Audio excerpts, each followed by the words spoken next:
my name is Allison Rowland. I was a founding teacher and then a principal at Envision schools here in the Bay Area, and I also worked for New Tech Network and most recently an education consultant. I think that the power comes in what you heard, which is that performance assessments ask students to use their minds well. They are wrestling with some very complex, challenging problems through this process, and we want them to be prepared to do that when they go out into college or life. And so that is a huge piece that I think is powerful. The other thing that this work addresses is issues of equity. It ensures that all students are getting access to high quality learning experiences on a daily basis. And that's what we hope for our kids. As opposed to testing, as the students were saying, performance assessments are learning moments in and of themselves. In that moment, while students are demonstrating what they know, they're learning even more. I also think that's a really powerful piece. And lastly, I'll just say that I think this process embeds Carol Dweck's work around growth mindset into the system of the school. Because it's not just about, as one of the students was saying, whether you get it right or wrong, but how you improve, how you revise. It's a culture of revision that develops as a result of the kinds of work students are asked to take on. Hi, my name is Carissa Barnes, and I am from San Diego. I teach at Kearney School of Digital Media and Design, and I'm an English teacher, 11th and 12th grade. One of the many areas where I see value in performance assessment is in the building of transferable skills. And so in my classroom, where the emphasis is on literacy and the ability really to be college and career ready, whatever that may look like for them, we're continually kind of cycling through this process in performance assessments of building skills that they can then transfer either to other content area or transfer into real world issues or things that they may be facing, or cycling that into the next performance assessment that we may be involved with. So it's this continual process of growth. And in addition to that, what I love about it is that we're all in it together, right? So every time I teach a performance assessment, even if I've already taught it several years before, I'm teaching it really for the first time because I'm coming together with a new group of thinkers and a new group of students who are bringing what they have to whatever the content is that we're working with. And so there is that process that I'm more like the facilitator, and we're learning together, which I think is really empowering for students because it's not like I'm standing in front of the classroom saying I have all of the information, but rather we're in that process of inquiry and discovery together. Hi, my name is Devin Krugman. I am the head of school at East Bay Innovation Academy, or ABIA, and we are located in Oakland. I think the biggest difference is that in a traditional educational environment, it really focuses on students as like consumers of information. They just sort of take it in and then spit it back out. And I think the biggest swap in doing performance assessment is a total redesign where students are asked to be designers and creators and thought partners. And so it really flips the script. And I think for me, I'm always impressed with what students come up with because it's always smarter than what the adults came up with. And so I think that mentality, keeps them active, keeps students engaged, keeps them feeling empowered in the classroom. And I think that energy and enthusiasm also shifts school culture and climate as well in terms of supporting positive school culture and climate and the ways in which students collaborate and communicate and work with one another. My name is Jim Alamut, and I've been a middle school math teacher, and I now work at Scale. I'm thinking about an idea that Malachi brought up in terms of the types of feedback as a teacher that I can give students when they're taking tests, in terms of, you got this % right, this % wrong, or this was incorrect, versus in more performance-based assessment, just the wide varieties of, well, we need to adjust this in order to better achieve this very specific goal, or the way in which you design this portion of your project could be revised or improved in these specific and concrete ways. And I think that changes a lot of things for teachers. And I'm also thinking about something that Maya brought up in terms of like a test is kind of like a one-shot thing. It's just a slice in time, and a project oftentimes can be more sustained, and students can continue to work on it over time. And I think that life requires both of those things. And if we're only having students just kind of like take snapshots of their understanding and not putting them in positions where they have the opportunity to have like a sustained effort at something, then we're not preparing them as well as we could be.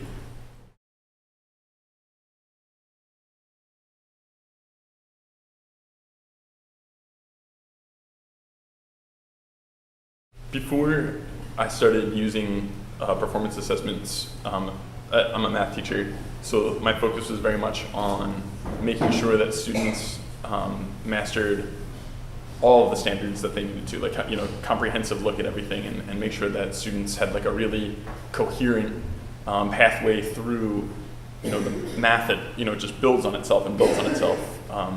So I was really kind of disheartened when I would look at students that I had who really masterfully went through the system of being able to show understanding of this like very specific subtopic of a standard in math, and then they get to move on to the next one, and then when they master that, they get to move on in these like little bite-sized curricular packages.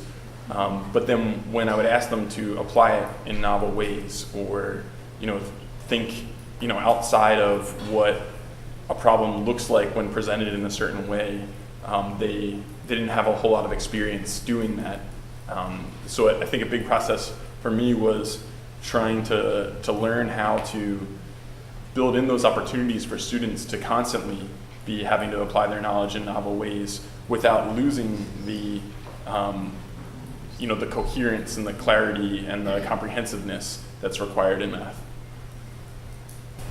So I teach at a project-based learning school. We're a little over 10 years old, and for us, for a lot of years, we've done project-based learning really well. Our students have, at grade level, do interdisciplinary projects where they have an outcome, some kind of a product that they have put together for a client, and it's been dynamic. One of the things that we began to really reflect on in the last few years is this concept that it's not about the product. It really is about the process. And so for us, this concept of performance assessment takes the emphasis off of the product, which is safe and easy, right? As educators, I think to have this thing that students have produced and to celebrate that thing. But the more important element is really what happened to students in the process of getting to that place. And so for us, the process of production, civic engagement, critical thinking, innovative thinking, all of those which for us are our student outcomes that we want students to be able to defend and speak to by the time that they're done with us, are important characteristics, 21st century skills that are embedded into these performance assessments. That yes, it is about the content, it is about, in my case, becoming stronger readers and writers and speakers, but at the same time, it's also what, like I said earlier, what are those transferable skills that they can take beyond just applying it to Lord of the Flies or applying it to, the things they carried, but also be able to take that beyond and reflect. So that's another piece of it that's embedded in performance assessments, is this idea of metacognition. And for students to be aware of their learning process and to be able to reflect on that and see how they can then take that and apply it beyond the task that they were involved with.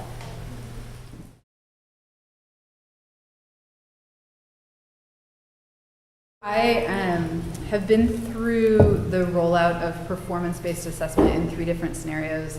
Originally as a teacher at a school that was rolling out its first form of portfolio-based assessment as a small department within a school. I worked at the district level in New York City as the city was rolling out performance tasks citywide, and then as head of school in Oakland at a project-based learning school.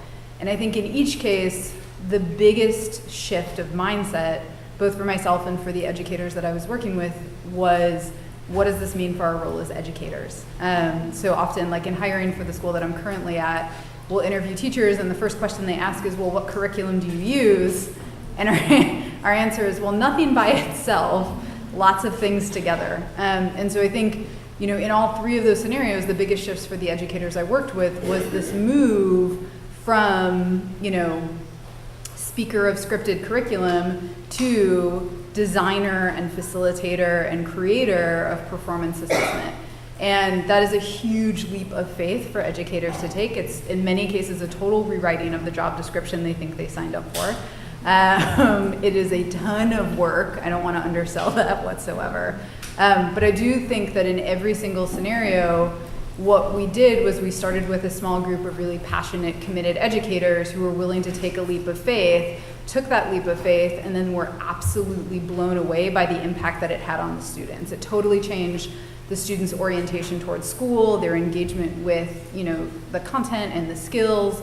And so what we saw in each of those scenarios were folks feeling like, oh my God, this was really hard, but it was really worth it. Let's try it again, and I have an idea for how we can do it better next time. And so, I do think that process is really meaningful, but also takes a great deal of support and facilitation and trust in trying something that they haven't tried before. I think as I was a part of implementing performance assessments, also initiating the process, I was really aware of the shifts, like you were saying, that educators had to make as part of that process. And I had a teacher say to me, she'd been working at it for a few years, and she said, I believe that students can be transformed by this work because I have been transformed by this work. And it does, it really transforms the way educators think about their students and how they work in relation to them.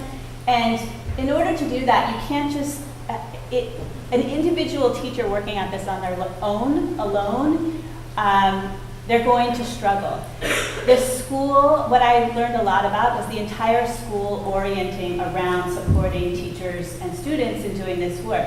And that means leadership, both on the part of principals or heads of schools, and also lead teachers, putting this at the center and making it a priority in all of the decisions they make, whether it's around the schedule or who we bring in as guests to the school, or instruction on a daily basis. Everything is oriented towards students being able to demonstrate these highly rigorous skills. And so I think I learned a lot about the conditions that it takes to put this into place so that students can really benefit from it.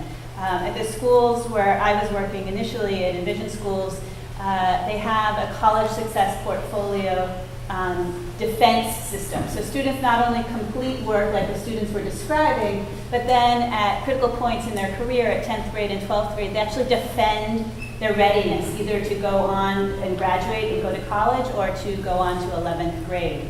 And that kind of authentic moment for students really catalyzes and transforms the school, because it's not just what's happening in the classroom or across classes, but these critical moments of transition and rites of passage that they take as part of this process.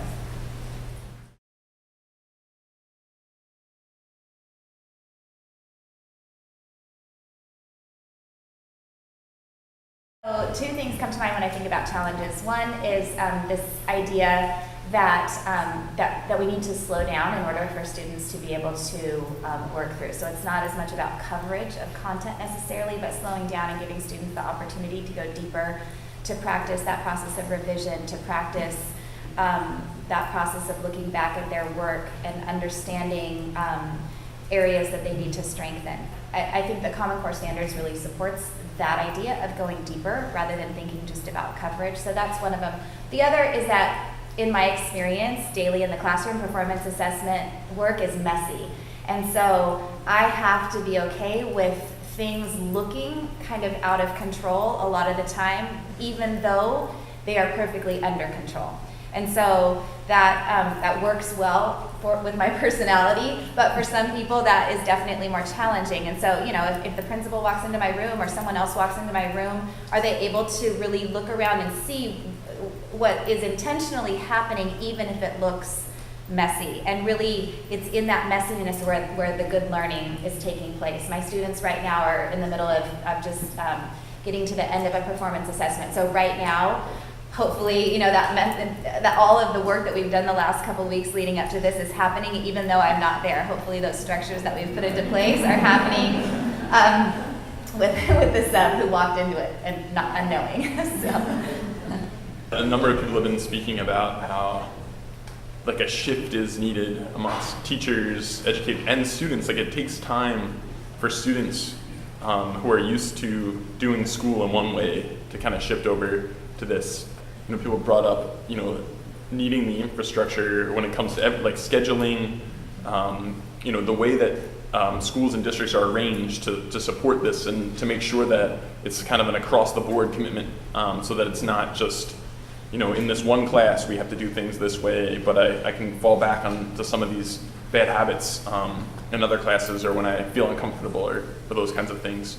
And I think we have to think about how to create those opportunities and also how to stop doing things that disincentivize this kind of work, whether, you know, it's a benchmark that only measures like superficial understanding, or, you know, the valuing in meetings or PDs of, you know, kinds of work and practices that value like short-term, superficial, makes us feel better about ourselves as educators, things that students are doing, and like really commit to kind of looking at other ways of evaluating effectiveness, even if it's messier, even if it takes longer, even if it's not as, you know, cheap or easy to do. And I think, you know, like having time built in for teachers to be able to look at student work and analyze it and look for these other types of evidence is essential.